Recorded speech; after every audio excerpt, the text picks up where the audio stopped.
Hyderabad real estate కు అతిపెద్ద గండంగా మారిందని ఆరోపణలు ఎదుర్కొంటున్న హైడ్రాకు పోలీస్ స్టేషన్ పవర్స్ కూడా ఇచ్చారు. బుద్ధ భవన్ లో హైడ్రా పోలీస్ స్టేషన్ ను రెడీ చేస్తున్నారు. కొంతమంది సిబ్బందిని కూడా కేటాయించారు. వారాంతాల్లో బుల్డోజర్లతో విరుచుకుపడుతున్న హైడ్రా వ్యవహారం రియల్ ఎస్టేట్ వర్గాలలో సంచలనం రేపుతోంది. రియల్ ఎస్టేట్ సెటిల్మెంట్లకు ఆయుధంగా మారుతుందా అన్న అనుమానాలు వ్యక్తమవుతున్నాయి. తాజాగా హైడ్రా లోగోను మార్చారు. అందులో నీటి వనరుల్ని కాపాడే సంస్థల సందేశం ఇచ్చారు.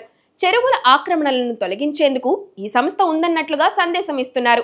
హైడ్రా ఏర్పాటు కాకముందు జరిగిన అక్రమ నిర్మాణాలతో సంబంధం లేదని, ఆ తర్వాత వాటిని మాత్రమే పరిగణలోకి తీసుకుంటామని చెబుతున్నారు.